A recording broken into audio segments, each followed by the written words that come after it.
हमको डर है सिर्फ अल्लाह का, इसके अलावा किसी इंसान का डर नहीं। थक गए ना दोस्त? हाँ भैया, थक गए बहुत। मेरा मर्डर कर दिया तो हम मर गए? नहीं मरे, अभी आपसे गुफ्तगू हो रही है, हकीकत में मेरा मर्डर कर दिया हो। अभी हम एक पहाड़ी के ऊपर हैं। जैसा आप हमारे पीछे देख रहे होंगे, एक इमारत है। असल में ये एक मकबरा है, एक बुज़ुर्ग यहाँ आराम फरमा रहे हैं। और अभी हम जिस जगह हैं, इस जगह का नाम है बिहार शरीफ। कभी ये इलाका हिसार बिहार के नाम से जाना जाता था, अब बाद में सिर्फ इसे बिहार के नाम से जाना गया और आज की डेट में बिहार शरीफ के नाम से इस जगह को जाना जाता है। और यहाँ पे जो बुज़ुर्ग आराम फरमा रहे हैं उनका नाम है सैयद इब्राहिम मलिक बया।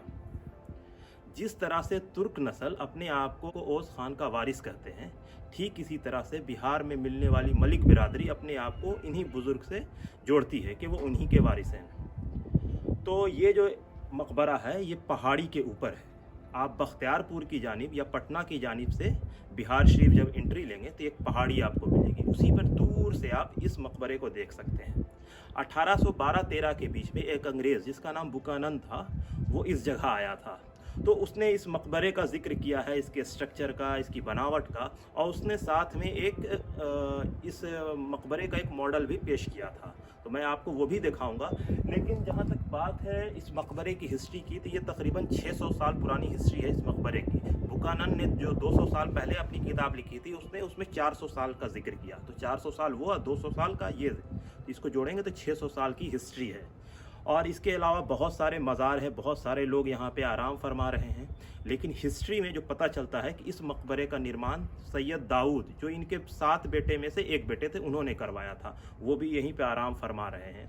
तो ये काफ़ी बड़ा खित्ते में फैला हुआ ये इलाका है। पुरानी पुरानी इमारतें हैं यहाँ पर, छोटे छोटे स्ट्रक्चर हैं, मस्जिद भी मिल जाएंगे, मज़ार भी मिल जाएंगे। ईंट और गारे से बनाया गया है और काफ़ी मजबूत स्थिति में है। पुरातत्व विभाग के अंडर में है और यहाँ पे टूरिस्ट आते हैं। चूँकि ये जो नालंदा का इलाका है, ऐसे भी टूरिस्ट हब है, पूरे दुनिया से यहाँ पे टूरिस्ट आते हैं, तो इस वजह कर ये इलाका भी टूरिस्ट हब है। और ख़ास के एक कम्युनिटी की यहाँ पर आस्था जुड़ी हुई है और एक कम्युनिटी ख़ास को अपने आप को यहाँ से मुंसलिक करते हैं, तो वो भी यहाँ आना जाना उनका लगा रहता है। काफ़ी उनका दिली लगाव है इस जगह से।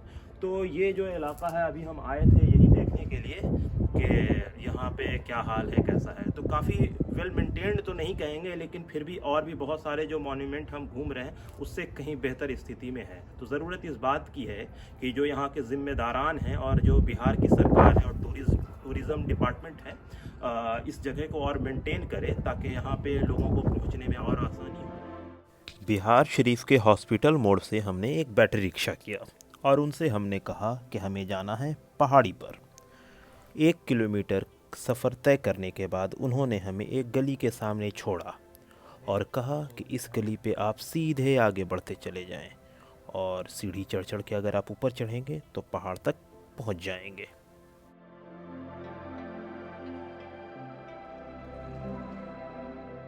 दस मिनट लगातार पैदल चलने के बाद हम पहाड़ी पर पहुंच चुके थे। लेकिन ये 10 मिनट का सफ़र कोई आसान सफ़र नहीं था, क्योंकि हम काफ़ी ऊंचाई की तरफ चल रहे थे और जिसमें हम काफ़ी थक चुके थे। ऊपर हमें कई इमारतें देखने को मिली, जिनमें से एक आध मेंटेन थी, बाकी सब खंडर में तब्दील हो चुकी थी। ये इमारत क्या रही होगी इसके बारे में बहुत ज़्यादा मुझे इल्म नहीं है, लेकिन इसकी दीवार पर कुछ अरबी में लिखा हुआ दिख रहा है और ये क्या है ये मुझे भी हाल नहीं पता चल पा रहा। जैसा ये देखिए इमारत,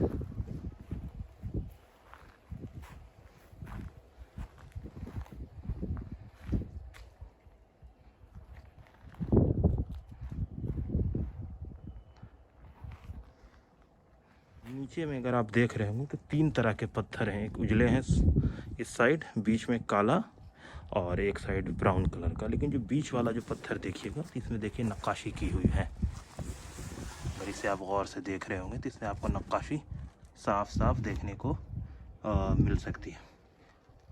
और ये देखिए दूसरा पत्थर है, ये ब्लैक पत्थर और ये ब्राउन कलर में, तो तीनों तीन तरह का पत्थर।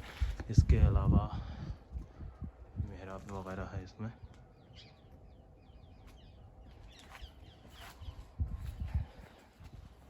दीवार की चौड़ाई तकरीबन 4 फीट है। शायद ये मज़ार है,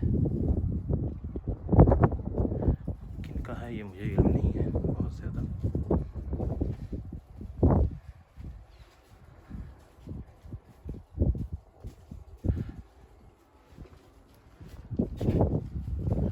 तो यहाँ पे खूबी ये है कि सामने जैसे हम फ्रंट में देख रहे हैं मस्जिद में मेंबर होता है, तो मेंबर के बगल में जिस तरह से नक्काशी की जाती है सामने वैसा ही स्ट्रक्चर है।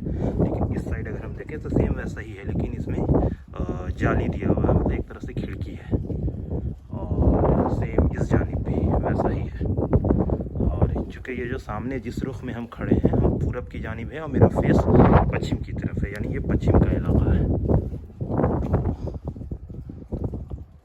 ये है अंदर का सीन, बाहर आ रहे हैं।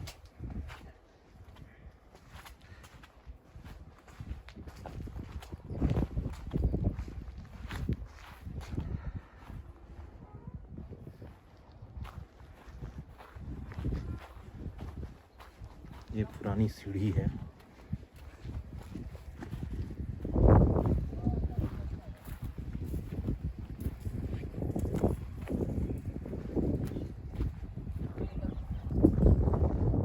पुरानी इमारत है और इसके अंदर भी शायद 2 कब्रें हैं। अब किनकी है इसका इल्म फ़िलहाल मुझे अभी नहीं है।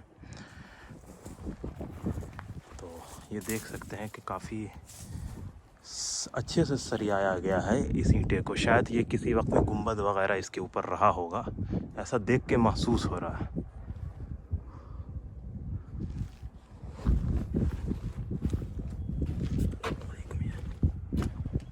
तो इस बारे में बहुत ज़्यादा तो मैं नहीं कह सकता, लेकिन ये देख के स्ट्रक्चर ये बता रहा है कि ये गुंबद नुमा इमारत रही होगी, क्योंकि एक साइड का एक हिस्सा बचा हुआ है, थोड़ा सा ये हिस्सा, तो ये कर्व है, तो जिससे ये लगता है कि ये कभी गुंबद रहा होगा। ये पूरा जो इलाका सामने दिख रहा है ये टूट गया है। और इसके अंदर भी 2 लोगों की कब्र हैं। और ये जो जगह है ये 600 साल की डॉक्यूमेंटेड हिस्ट्री है यहाँ पर की, मतलब जिस पहाड़ी पे मैं है यहाँ पर के कौन कौन लोग हैं। जैसा मैंने आपको पहले कहा था कि ये जो कर्व इमारत है जो टूट गई, उसके बारे में मुझे नहीं पता कि यहाँ कौन आराम फरमा रहे हैं, लेकिन यहाँ दीवार पे एक बोर्ड लगा हुआ है जिस पे लिखा हुआ है हज़रत सैयद अहमद पीर पहाड़ी रहमतुल्लाह अलैह, मतलब उनकी मज़ार है इसके अंदर, जो अभी थोड़ी देर पहले मैंने आपको दिखाया था। और यहाँ से ये सारी बाउंड्री है।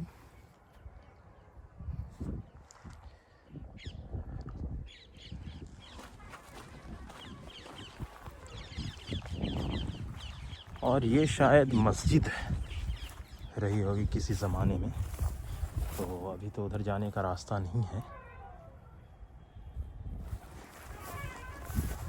काफ़ी जंगल है यहाँ पर।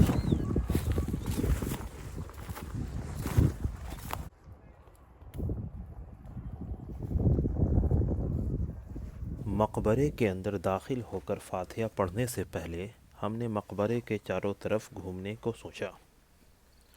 हम मकबरा के चारों तरफ घूम रहे थे तो चारों तरफ हमें मज़ार मिल रही थी,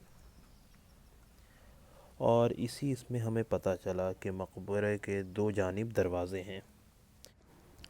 एक दरवाज़ा पूरब की जानिब है, और जब हम अंदर दाखिल होंगे तो एक दरवाज़ा हमें हमारे बाएं हाथ की जानिब दिखेगा। मकबरा एक गुंबद नुमा इमारत है और ये काफ़ी ऊंचाई पर है।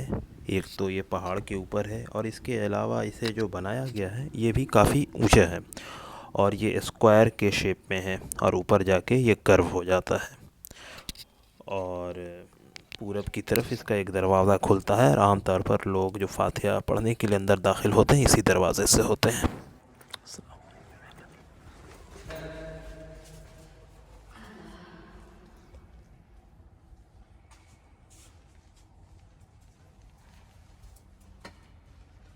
मकबरे के अंदर एक अजीब सी खामोशी थी। अगर एक तिनका भी अंदर गिरता तो उसकी आवाज़ को भी महसूस किया जा सकता था। अंदर हमने फातिहा पढ़ा और चारों तरफ ज़ियारत करने के बाद हम बाहर की तरफ निकल पड़े।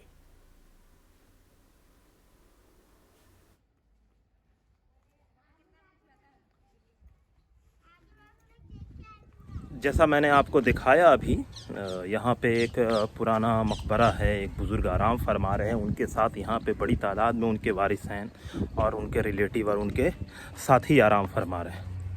तो अब हम चलते हैं अपने सफ़र को आगे बढ़ाते हुए, फिर आपको हम किसी अलग मोनूमेंट पे लेकर चलेंगे, वहाँ आपको दिखाएंगे उसकी हिस्ट्री और वहाँ का स्ट्रक्चर। तब तक आप हमारे साथ जुड़े रहिए। बहुत बहुत शुक्रिया। इसी बीच हमें ये जानकारी मिली कि कुछ साल पहले यहाँ रखे एक शिजरे की चोरी हो गई थी, जिसको लेकर काफ़ी हंगामा हुआ और इसी से रिलेटेड जानकारी हासिल करने के लिए हमने यहाँ के मुतवल्ली को ढूंढने की कोशिश की। वो हमें नहीं मिले तो फिर हम यहाँ के खादिम, जिनको उस चोरी के दौरान नुकसान भी काफ़ी पहुँचा था, उनको ढूंढने निकले। और कैसे हम उनके पास पहुँचे ये देखिए। हम पहुँचे हैं मुतवल्ली साहब के घर। क्या जानकारी मिलती है दिखाता हूँ। पर मुतवल्ली साहब अपने घर पर नहीं थे, तो अब हम चले खादिम साहब के पास, यानी अलाउद्दीन साहब के पास।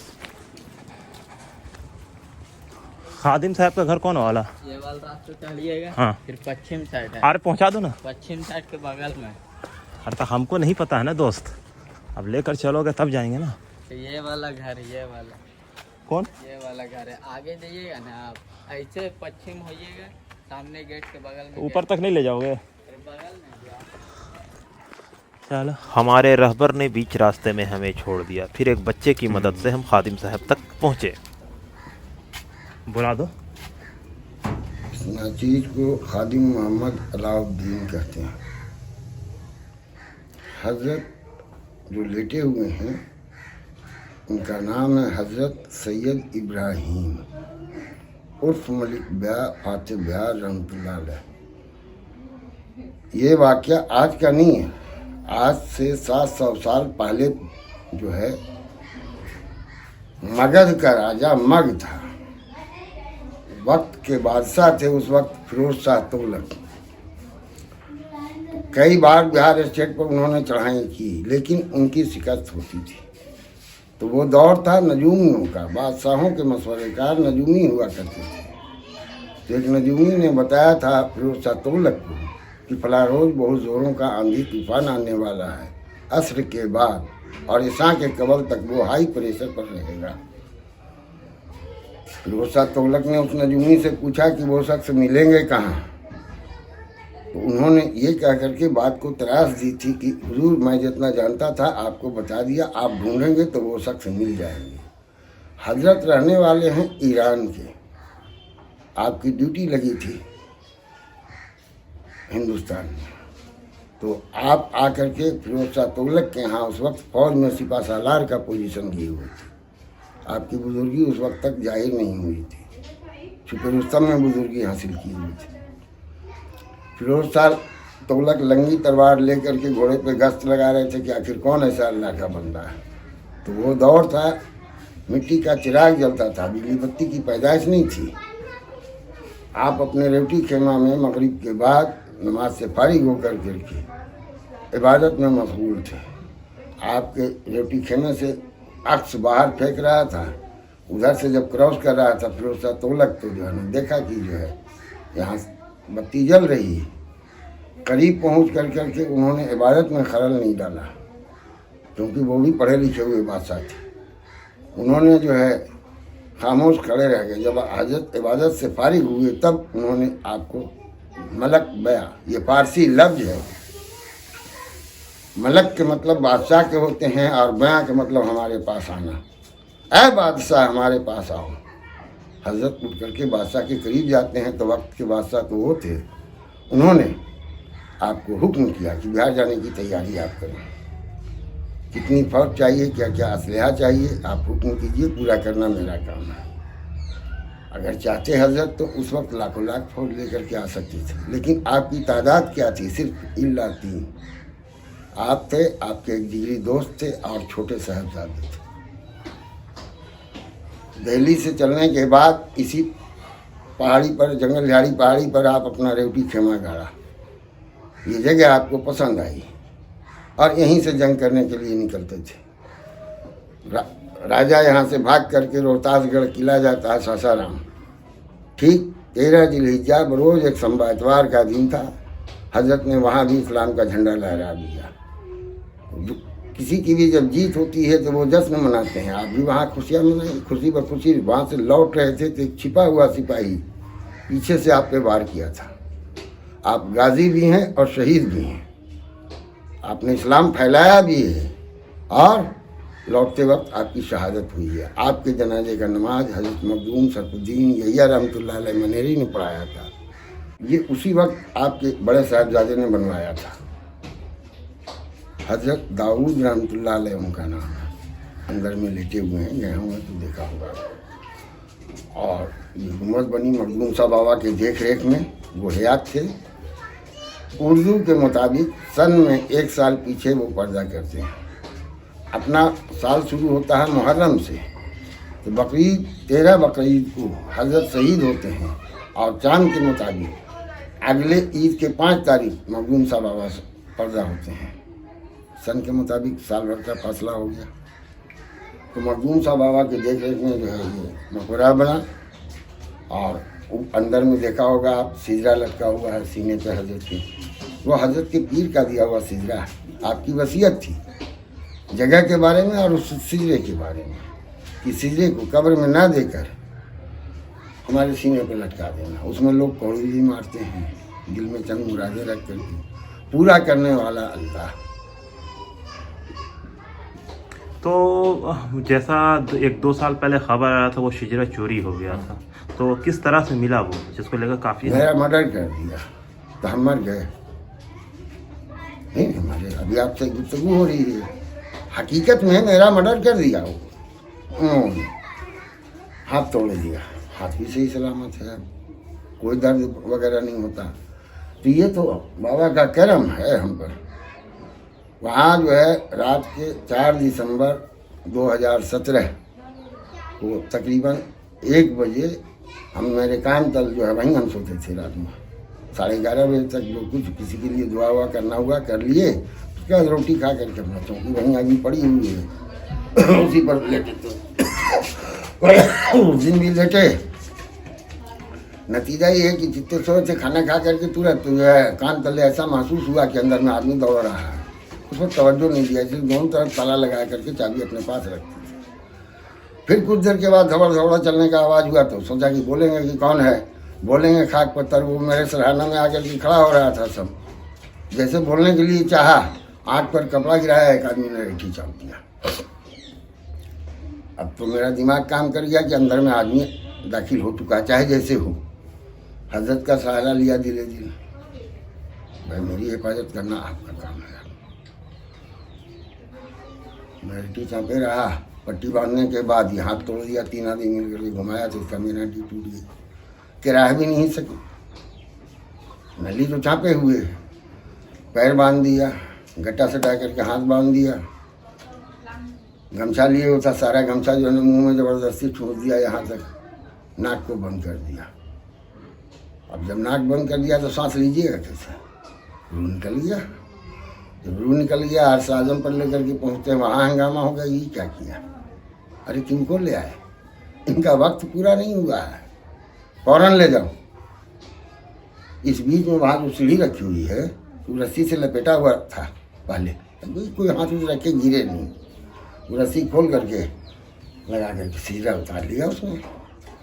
अब हजरत का करिश्मा देखिए कि जाते वक्त उसके दिमाग में घुस आया कि अरे मोबाइल उठा ले उसका, तो पकड़ाएगा कैसे? मेरा मोबाइल उठा ली सीरियाना से। हम तो जो है मुर्दा ने मुर्दा पड़े लेकर के गया। उसके बाद फिर रूह वापस आता है, जिसम के अंदर दाखिल होता है। धीरे धीरे होश वापस आया, याददाश्त आई तो कान से ध्यान लगाए कि अगर होगा चले फिरेगा तो कुछ आहट मिलेगा। नहीं आहट मिला तो फिर हिम्मत करके, हाथ तो दर्द कर रहा है, धीरे धीरे इसको हटाए। जरा जरा जब खुला तो देखते हैं कि कोई नहीं। मुंह से गमछा निकाले, अंदर पूरा छिला गया था। ज़बरदस्ती ठूसेगा तो नहीं छिलाएगा।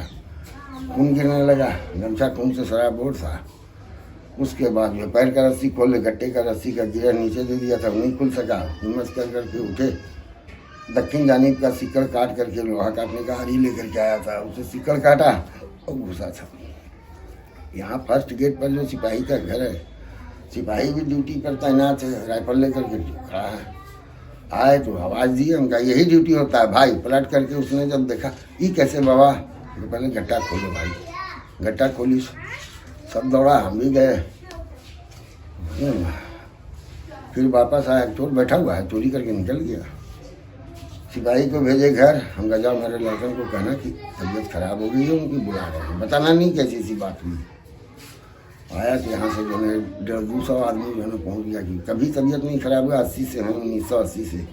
आज तबीयत कैसे, 2 बज रहा रात, जरूर कोई हादसा। औरत मर्द सब पहुँचे, बेटा से मोबाइल लिए, लहरी थाना को खबर की। घर आने से मुजरिम हम हो जाते हैं। थाना से बड़ा बाबू आए, मीडिया वाला आ गया, ऑटो फोटो लेते हुए जो है सब लेकर के अस्पताल गए। वहाँ जो है डीएम एसपी आ गए,